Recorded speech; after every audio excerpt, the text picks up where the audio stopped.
This week on Christian World News, Christmas in Hanoi. 10 years ago, a public celebration like this would have been forbidden in communist Vietnam. See how Christians on a mission of love changed the atmosphere. Plus, a holy night. How the spirit of peace moved enemy soldiers, leading to worship in a war zone. And it's been called the most magical 2 minutes of TV animation. Hear how the gospel story was almost left out of a Charlie Brown Christmas, and why the creator insisted it to be included.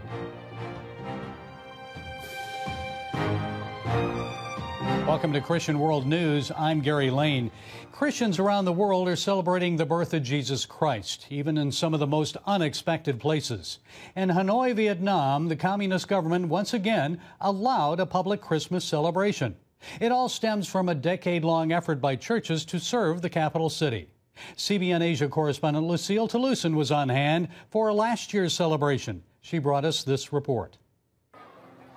More than 14,000 from different Christian denominations attended the recent Christmas Peace Festival in Vietnam's capital of Hanoi. The day-long affair featured family activities, talent shows, and evangelistic plays. It culminated with praise and worship, followed by American evangelist Reed Saunders sharing the gospel. More than 1,000 came forward to receive Christ. 10 years ago, Christian events like this in communist Vietnam wouldn't have happened. But in recent years, local government officials have joined the audience. This year, the Vietnamese police even hosted a Christmas dinner for all the pastors, symbolizing respect and understanding between the police force and the religious community. Hanoi International Fellowship lead pastor Jacob Bloomberg attributes this breakthrough to the Love Hanoi campaign, which their church began in 2012. Whenever you meet government officials, we were not asking for permits or for other things. We were asking how we can love their city. And I think over the years, that really has made an impression that we as Christian foreigners are there to contribute to society. Through the years, the Christian church has developed good relations with the government through projects such as cleaning up streets and bridges, conducting workshops and other community services. Love Hanoi also provided platforms for churches to partner together in expanding God's kingdom by expressing the love of Christ in the different spheres of society. For Love Hanoi to be duplicated in other Vietnamese cities, the campaign has evolved into the Love Your City movement. With the Love Your City movement, not only is the Christian church gaining favor from the government, but most importantly, the church is being known for God's love, and many Vietnamese are experiencing His love. When the Hanoi International Fellowship began in 1995, the government did not allow Vietnamese to attend the foreign church. So at one point, while at a cafe, I asked the colonel, who was my liaison with the city police, if it was okay to have Vietnamese attend our church. And he just spontaneously said it's okay if you take care of their spiritual health, it's okay. Pastor Jacob and his wife Linda credit Regent University because they completed their master's online, which has helped them serve in Vietnam for over 26 years. Master's in Education for Linda. I'm very grateful that Regent was at the forefront of online education well before it became a thing, and allowed us to continue to work in ministry, to raise our family, and live in Asia, all while doing our master's degrees. And Masters in Organizational Leadership for Pastor Jacob. So that really was a key for me and a great learning experience in leading such a diverse congregation. And to inspire and convince people that to love with the love of Jesus is all it takes to transform a city. Lucille Toulousan, CBN News, Hanoi. Coming up, Christmas on the battlefield. How the spirit of peace moved enemy soldiers, leading to worship in a war zone. That touching Christmas story is next.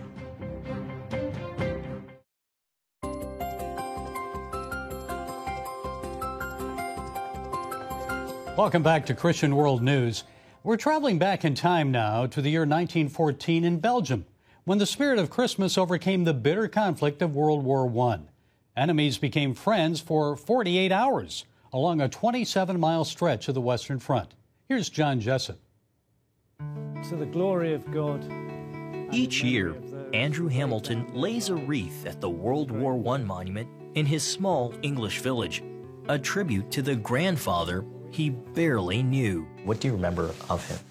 I just remember an old man who shouted a lot because he was deaf, and he lost his hearing really during the First World War. So he was really quite frightening. And then when I read his diaries, I was amazed, I suppose, at the life that he'd been involved in. This one is the original one, which he would have kept in his top pocket. As Hamilton writes in his book, Meet at Dawn Unarmed, his grandfather, Captain Robert Hamilton, kept diaries from 1913 to 1950. Most years were fairly mundane, with one remarkable exception, 1914. Wednesday, the 5th of August, wire to mobilise at 5:30 a.m. Hamilton was part of the initial wave of British troops in what came to be known as the First World War. The general consensus at the time was the fighting would be over by Christmas. Just one day earlier, German troops had invaded Belgium, and then England joined the fight. Ironically, the leaders of the opposing sides were first cousins, Germany's Kaiser Wilhelm II and King George V of England. Caught in the middle, the tiny country of Belgium. This very provincial, rural area of Belgium was almost at the center of the world attention. I grew up listening to stories of elderly people in my village that had to do with the war. German troops cut a path of destruction through Belgium into France. Allied forces stopped them outside of Paris, pushing them back, but only so far. A stalemate ensued, with both sides digging in, literally. Trench warfare on the Western Front had begun. September the 18th, several men killed and wounded in the trenches by shell fire. This was, without exception, the most miserable night ever spent. I stood all night in water up to my ankles and the rain pouring down. This is one of the original trenches from more than 100 years ago. Two parallel zigzagging lines built by the German and Allied forces stretching more than 450 miles. In some places, the opposing armies were only 50 yards apart. Both parties have dug in, and the cold is coming in. And so all of a sudden, the first enemy is not your opponent to the other side of the no man's land, but it's the cold. By the end of November, there were over 1.5 million casualties on the Western Front. As the stalemate continued, it became clear the war would not be over by Christmas. The outside world pushed for an official Christmas truce, including Pope Benedict IV, who asked that the guns may fall silent, at least upon the night the angels sang. British General Horace Smith Dorrien, however, issued a directive forbidding fraternization, saying it destroys the offensive spirit in all ranks.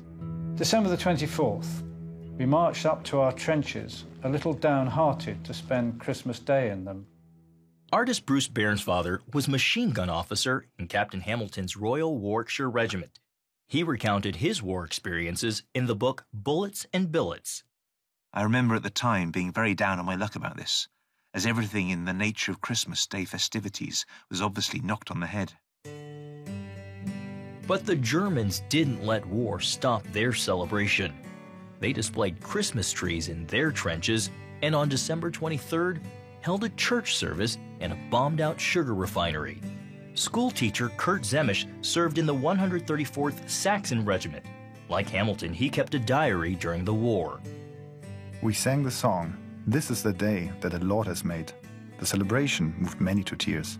I think Christmas in those days was much more an important festival in the German culture than it was in French or Belgian or Anglo-Saxon countries. I ordered my men that on Christmas Eve and on Christmas Day, no shots were to be fired from our side if it could be avoided. Then something extraordinary happened. No sooner had we settled into the trenches, we and the Brits tried to draw attention to each other.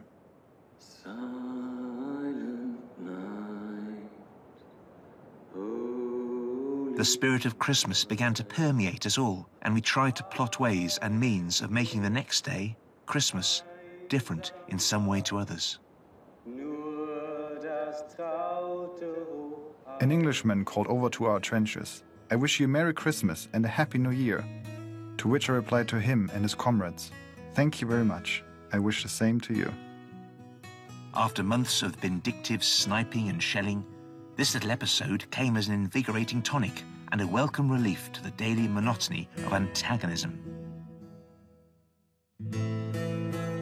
On Christmas morning, I woke very early. It was a perfect day, a beautiful, cloudless day. December the 25th, a day unique in the world's history. I met their officer and we arranged a local armistice for 48 hours. As far as I can gather, this effort of ours extended itself throughout the whole line as far as we could hear. It's Christmas time, the soldiers under his command have had a rotten time, and he was deeply Christian himself, so it was natural to allow it to happen. So started the Christmas celebration, the celebration of love, when enemies became friends for a short time. Here they were, the actual, practical soldiers of the German army. There was not an atom of hate on either side that day. Although fighting continued on most of the Western Front, the unauthorized truce extended along virtually all of the 27-mile length of the British line. Both sides helped bury their dead. They exchanged gifts like food, tobacco, and buttons, and in some sectors, they even played soccer in no man's land. It makes them happy because they feel human again. Whereas the industrial warfare often reduces them to cannon fodder, often reduces them to killing machines. This was all so beautiful, yet strange. I will never forget this Christmas celebration.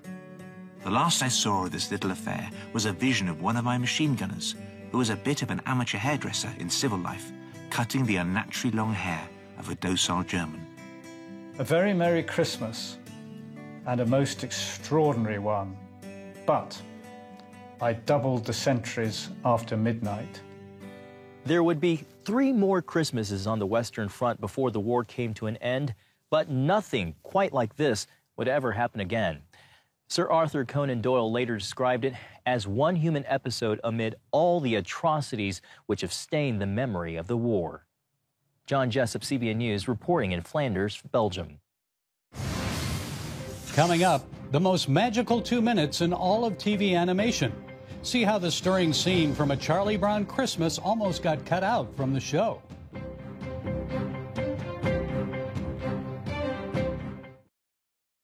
Welcome back to Christian World News. Watching A Charlie Brown Christmas is a holiday tradition for generations around the world. A key scene has been called the most magical 2 minutes in all of TV animation. That's the part where Linus shares the true meaning of Christmas. Mark Martin takes a look at the impact of this special and the faith of the man behind it. Isn't there anyone who knows what Christmas is all about? Sure, Charlie Brown. I can tell you what Christmas is all about. In a simple yet powerful way, Linus then proceeds to share the story of Jesus' birth from the Gospel of Luke. For unto you is born this day in the city of David a Savior, which is Christ the Lord. Peanuts creator Charles Schulz insisted the special include the true meaning of Christmas. In response to hesitancy on the part of the producer and animator, he said, if we don't do it, who will? Dr. Stephen Lind, author of A Charlie Brown Religion, exploring the spiritual life and work of Charles M. Schulz, says Schulz stood firm. There were actually quite a few things in the special that the executives and some of his creative partners were not too sure about, from the jazz music to the children voice actors, and including the religious reference that got quite a bit of pushback. Charles Schulz really planted his feet on a lot of those creative decisions. And at the end of the day, when the studio executives viewed the special, even though they were very wary about it, as it turns out, they did not have a lot of time to come up with a new special, and they had already advertised for it. So because of the scheduling, they were kind of stuck to go with Schulz's creative vision, and as it turns out, the public loved it.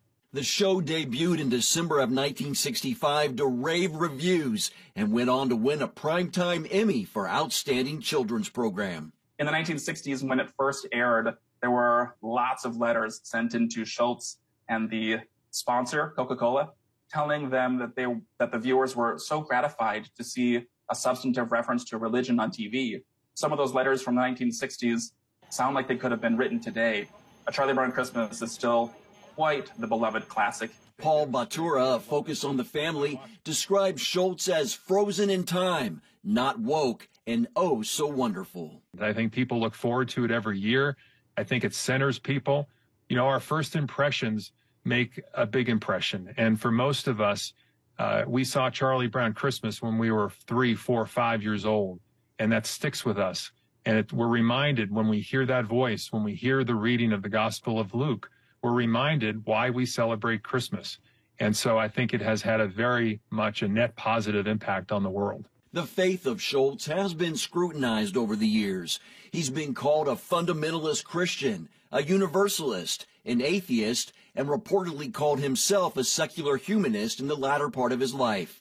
Lynn says Schulz's faith was very personal to him. Schulz had a biblical faith that was maybe more nuanced than some of the denominational dogma that some of his peers would have, but it was a personal biblical faith that he would talk to close confidants about over the years and include in his strips, even if it was a little bit more nuanced and broad than some of the traditional teachings. Some have tried to sanctify him, and some have tried to vilify him, even accusing him of some heretical beliefs. I think the reality is he was somewhere in the middle. And I say that because look at the fruit of his work. Look at what he produced and look at what we still enjoy today. And I have a very, very good feeling about where Charles Schulz was with his Christian faith. Regent University Dean of Divinity, Dr. Corney Becker, also says it's important to look at Schulz's work. I think Schulz would want us to judge his legacy and the person that he is based on the material that he put out there. And when we look at the comic strip, when we look at Peanuts, when we look at the Christmas special, what an extraordinary legacy of not only faith, but also the meaning of community. We are stronger when we come together. Only God truly knows the heart and faith of Charles Schulz. What we do know, however, is year after year, a little boy he created tells the world about Jesus Christ. That's what Christmas is all about, Charlie Brown. Mark Martin, CBN News. You can get Christian World News delivered straight to your inbox. Sign up for our weekly email update by going to cbnworldnews.com. We'll be right back.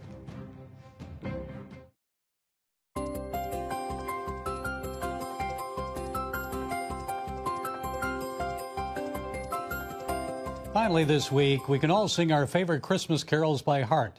But do we know what inspired them? CBN's Gordon Robertson gives us the backstory of some of the most beloved songs of the season.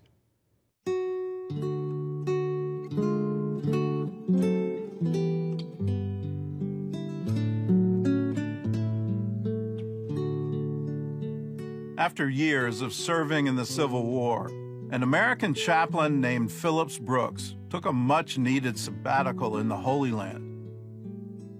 On Christmas Eve, he borrowed a horse and rode from Jerusalem to Bethlehem. During the ride, he experienced what he described as the overwhelming presence of God. Before dark, we rode out of town to the field where they say the shepherds saw the star. As we passed, the shepherds were still keeping watch over their flocks. I was standing in the old church in Bethlehem, close to the spot where Jesus was born, when the whole church was ringing hour after hour with the splendid hymns of praise to God. Forever there will be singing in my soul. When Brooks returned home, he wrote a song about the experience. And 3 years later, O Little Town of Bethlehem made its debut when it was sung by the children's choir at his church.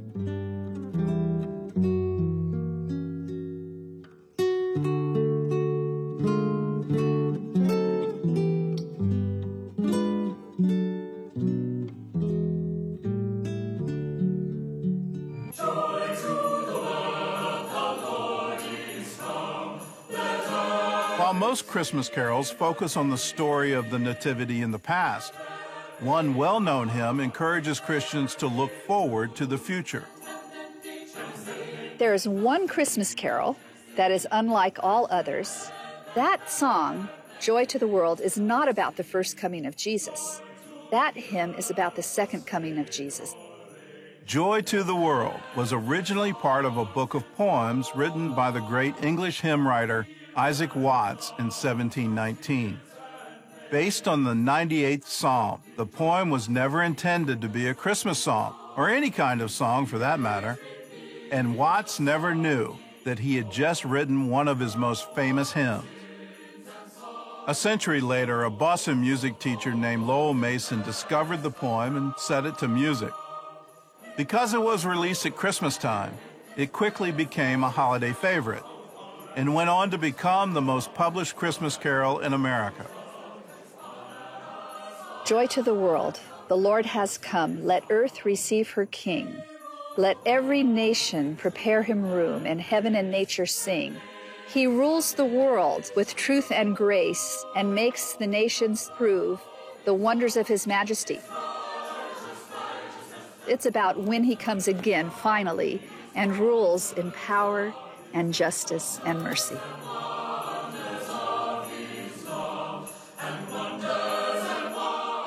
Thanks for joining us this week. Until next week, goodbye and God bless you.